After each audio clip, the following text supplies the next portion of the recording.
Then, as they took off their wet things in the hall, she would have whispered to Cordelia, "I'll give you my wedding umbrella when you're married, Cordy."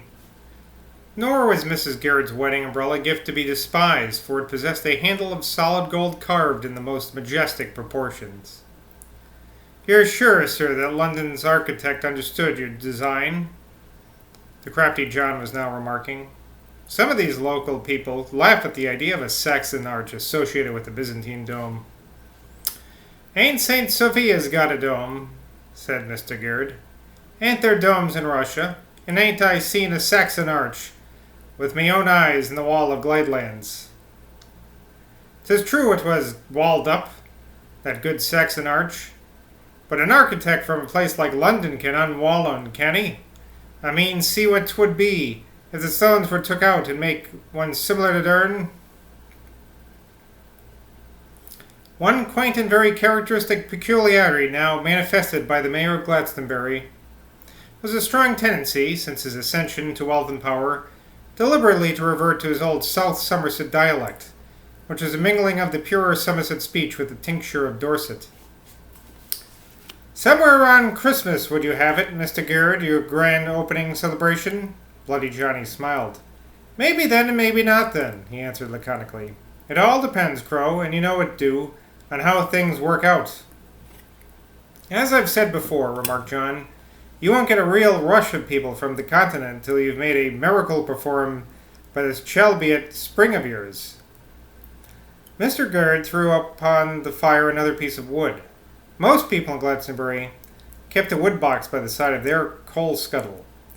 And then he amused his secretary, but he did not at all surprise him, for John was getting used to the man's little ways, by a sly wink. "They shall have their miracle all right, Crow. They shall have their miracle," he chuckled.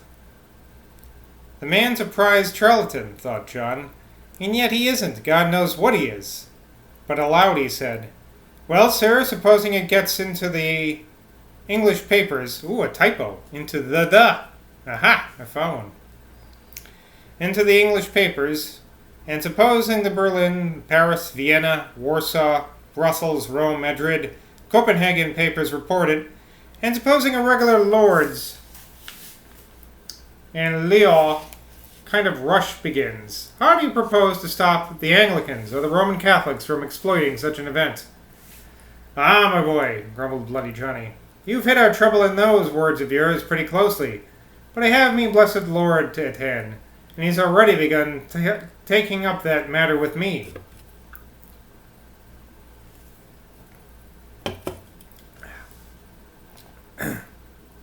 The man rubbed his shins meditatively, and leaning forward in his low armchair, pulled with both hands the shiny black material of one of his trousers close around his leg.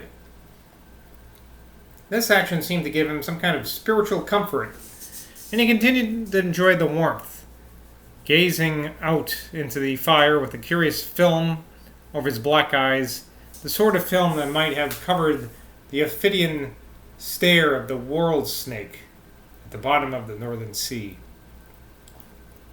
John Crow crossed one of his own scarecrow legs over the other and watched him, listening to the clicking of his companion's knitting needles and to the moaning of the wind in the chimney. "The moment has come," murmured Mr. Garrett, thinking out loud, "for a fresh shoot to appear from the Glastonbury thorn." "Why don't you keep a cat?" burst out John irrelevantly, turning to the lady at his side. But it was from her husband that the answer came. "All flesh is a conductor of force, don't you know that, lad? And when thoughts are being born, they must be fed. Here." And the extraordinary man actually made a jerk with his great thumb towards the space in the center of the snug, cushiony, betasseled, berugged, befringed, becarpeted interior. "He here wants all the force that is about, if I am to keep him close." John bit his underlip and looked down at those mouse-gray, hairless islands in the black bear rug. He thought to himself, "Damn the fellow, he's nothing but a gross, overfed Cagliostro. What the devil am I doing in this mucky hole, selling my soul and swallowing all this tosh?" So our Mayeris isn't allowed to keep even a cat, he brought out in a tone that did not conceal his feelings. There was a rather uncomfortable silence for a while after that, broken only by the queer plop, plop, plop, which the curtains made as they bulged out and then went limp again, answering the gusts. That's a weird noise for that to make, but that's what it says, plop. But John thought of his nights with Mary in their Northlode room. It's worth it, he said to himself.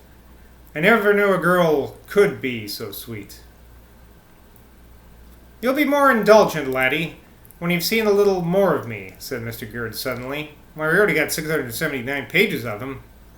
Well, a little bit less, but still. Okay. Sinking back into his armchair and clasping his plump fingers together over his heavy gold watch chain. If you'd been a young Arab in the tent of Mahomet, you'd have heard the prophet break wind once and again. John, cried Megan Gurd, letting her knitting sink upon her lap. It's all right, apple of me eye. The old man were only talking. And he cast upon her a glance of such radiant affection, the heavy films vanishing from his black eyes, that John's emotions were once more swung in the opposite direction.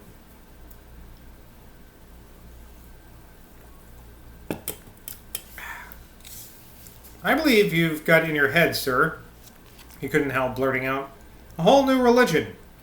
What I can't see is how you're going to graft it upon the old one. These cursed Anglicans are bound to give your miracle their own twist. They'll say it's proof that Rome hasn't a monopoly and so on. They'll say it's the Grail of Arthur come back. They'll say, Let him, cried Bloody Johnny in a hoarse, thick voice. Let him say all they like, and the Papists too.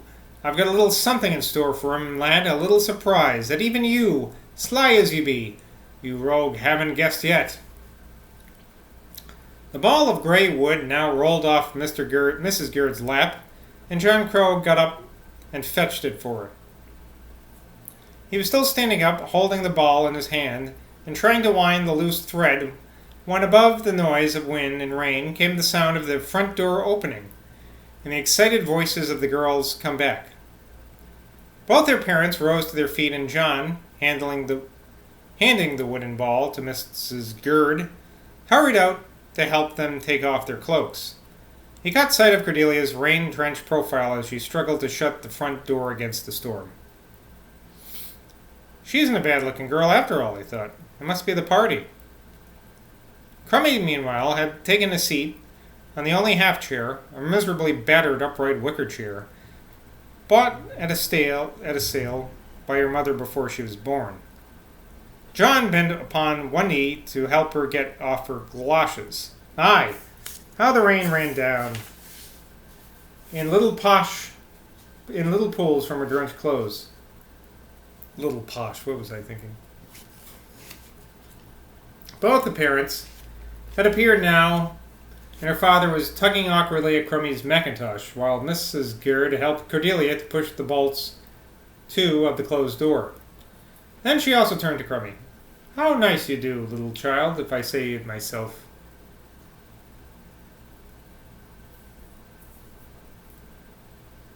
Oh, I lost my spot. She always was the prettiest little wench in town, wasn't she, my chuck? Said Mr. Gurd, and Mr. Gurd kissed the girl wet cheeks. John hurried to Cordelia and held her dripping cloak while she slipped out of it. You come out like a naked nanny from the calyx, he whispered. And then, as he held the drenched cloak in his hands, not knowing where to put it, What's that you were saying to Cordy, Mr. Crow? Threw in her mother. Only telling her how well her evening dress suits her, missus. And so it does, don't you think so, sir? And he hung the cloak up on the old peg that was not overcrowded. No, not there, said Cordelia sharply. You're putting it over mother's. It was the first remark either of the girls had yet made, but it yet let loose a flood of chatter from Crummy as they all went into the parlor. Angela looked sweet, Dad. You'd have loved her. She had on that white dress I told you about. Mr. Wallop himself ordered it from London. She had one little single moss rose pinned on the front. She looked bewitching, and she was more animated, too, than I've ever seen her. Oh, and you should have seen Mrs. Spear. She had an old gold dress on. How she's been keeping it, I don't know. In that awful room she's got at Cantle's. It looks out of the yard. She took me up once when we went down there. It's a worse place for a girl like... She caught her breath, remembering John's relationship to this present cynosure of delicate scandal. Mrs. Garrett broke up in at this point as they all stood around the fire. Crummy with her frock folded up above her petticoat, crouching on the bare rug, with her white arms spread out to the blaze.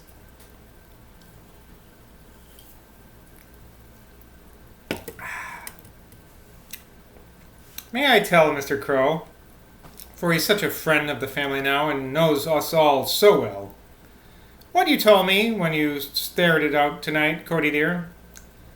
Cordelia's whole face stiffened. Body stiffened. Not her face, her body. Her dislike of John had by no means modified with closer knowledge. The more she knew, the more she disliked. She turned towards him, now a pair of the coldest, haughtiest eyes that had ever challenged him. It's nothing. Mother makes much too much of it. Besides, you probably know it already, being such a friend of Owen's. It's only that our banns are to be given out next Sunday. John made a funny little bow. I'm sure, he said. I congratulate you. I'm sure I congratulate Mr. Evans.